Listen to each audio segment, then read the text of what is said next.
Hey, how are you? Well, I'm going to start building the lumber rack I've been talking about, and the first step in this project was to lay out the design on a 2x4 and then come up with a cut list, and now I'm ready to start cutting my material.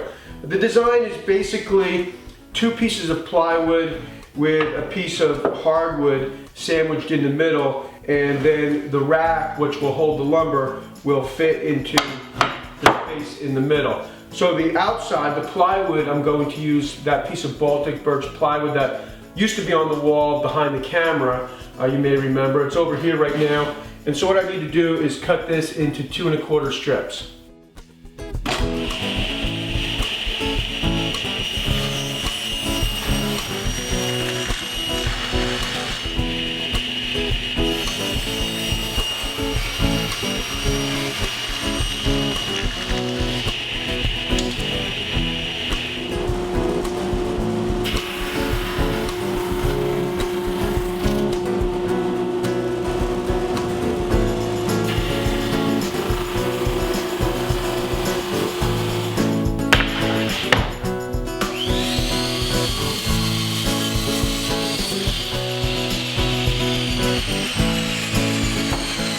I finished cutting all the parts and assembled one of the racks. Now I did make a little design change, and that is to use Baltic birch plywood in the center, sandwiching the plywood instead of the hardwood that I had mentioned.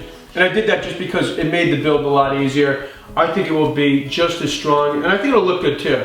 To build one of the racks, the first thing I did was take 2 pieces that I've dedicated as the sides, and I ran these through the sander, getting one side clean and the other side just a little bit smooth, knocking any high points of paint that might have been on it, and putting the bad side towards the inside, meaning the painted side. And then the filler strips, the bottom has an 8-inch piece, and then it's followed by 7-inch pieces all the way up to the top, and then once the rack is built, the top will be cut flush. I'm building this rack from the bottom up. So the first thing I'll do is insert this 8-inch long filler piece, the center strip, and clamp the boards together, making sure that they're flush at the bottom here. Next, I've got a piece of plywood that I've ripped at 2 1/4 inches, and I'll use this to find the location of the 7-inch long filler strip. And then I'll just continue to do this right up to the top of the rack. Now, if you want, you can put a mark in case these pieces in the center here shift around while you're working.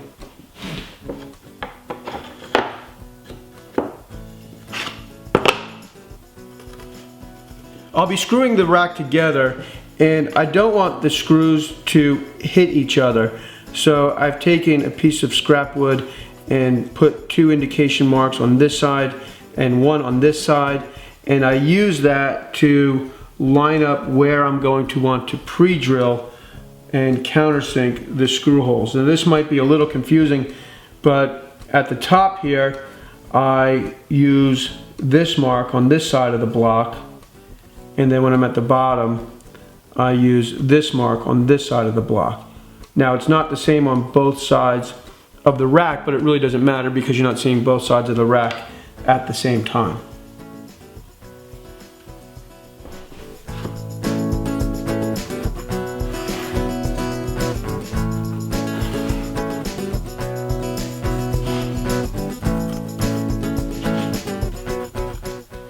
Now I'll pre-drill and countersink a hole at each one of those marks.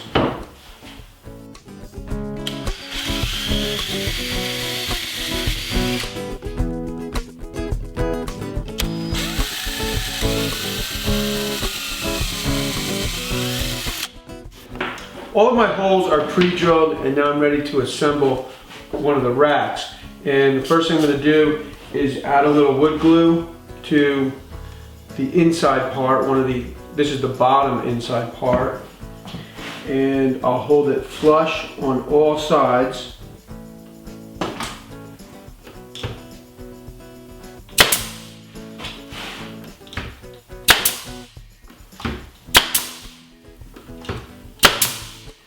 And I'm attaching it with an 1 1/4 nail on each 4 corners. Now the strength isn't coming from the nail.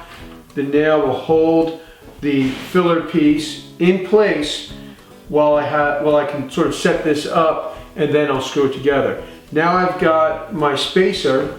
This is the same 2 1/4 that my rack will be. I'll hold the spacer flush, add a little glue to my next piece, and again nail this in place with 4 nails.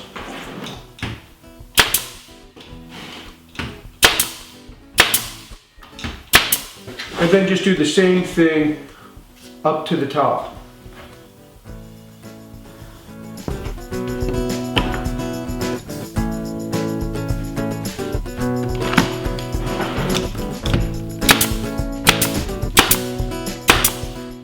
Okay, so that's one side done. Now I'll add glue to this side, these inside filler strips. Well, the camera ran out of battery, but what I did was I flipped the board over and then nailed the outside of the rack to the inside pieces here, making sure that I was flush on the bottom and on the sides. And then the next step is to just screw the whole rack together through these holes that I pre-drilled and countersunk.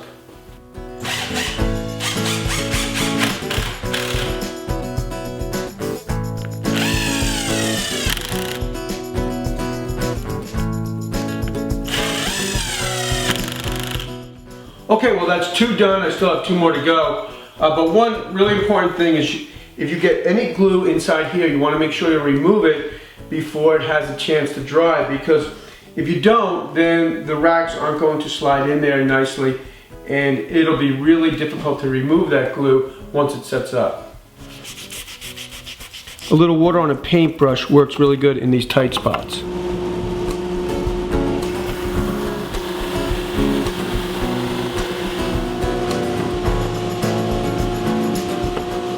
I finished assembling all of the racks yesterday. I came in this morning, painted the wall, ran the racks through the sander, and now I'm going to cut them to length. I've attached a stop block to my workbench, and that way I only need to measure once.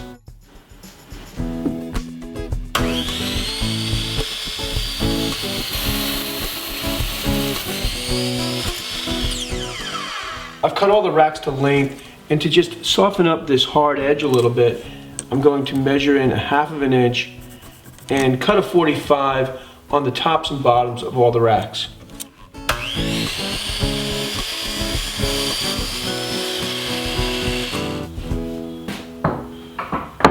I finished making the first part of the rack, and now I'm ready to move on to the next step, which is to make the pieces that will fit into the slots and hold the lumber. And for that I'm going to use Ipe.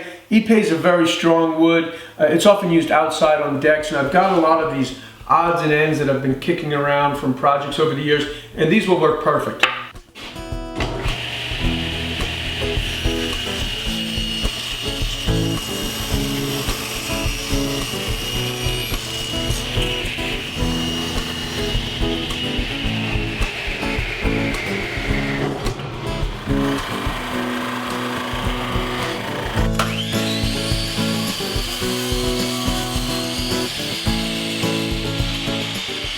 I finished milling all of my parts last night, and I ended up having to run them through the sander a few times because the Ipe was a little bit thicker than the openings in the rack. I also sprayed a few thin coats of lacquer on the rack, and now I'm shaping, I'm going to refer to this as the arms on the rack. I'm shaping the arms with a slight taper. To find the angle of the taper, I've set my combination square at 3.5 inches. I'll mark a line.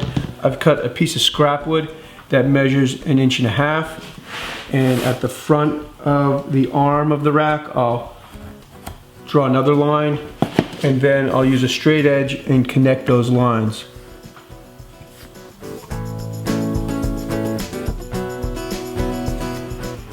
And now I'll cut the taper using the bandsaw.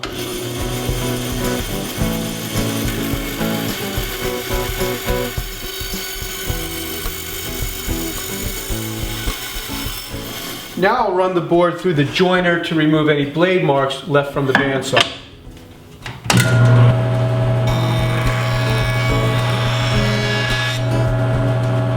I'm going to use a small round over bit to soften up the bottom and front edge. I don't want to round over the part that goes into the slot, so I've cut a piece of scrap wood at 2.5 inches. Mark a line and stop the router at that mark.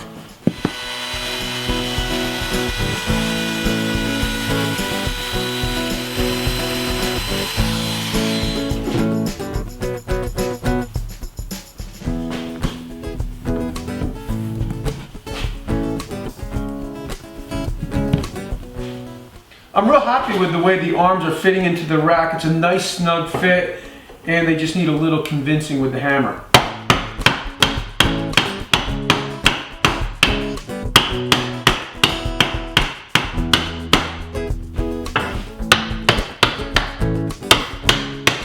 I'm also securing the arms with one screw, so I'll need to pre-drill and countersink.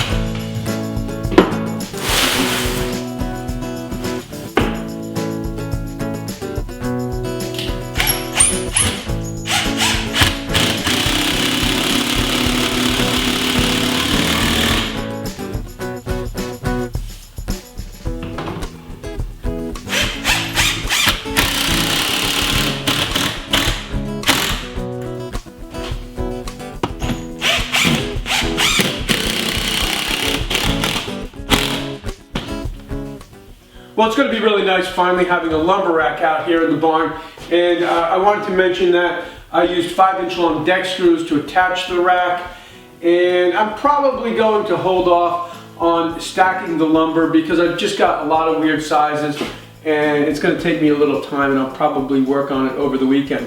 Thanks for tuning in. I'll see you soon.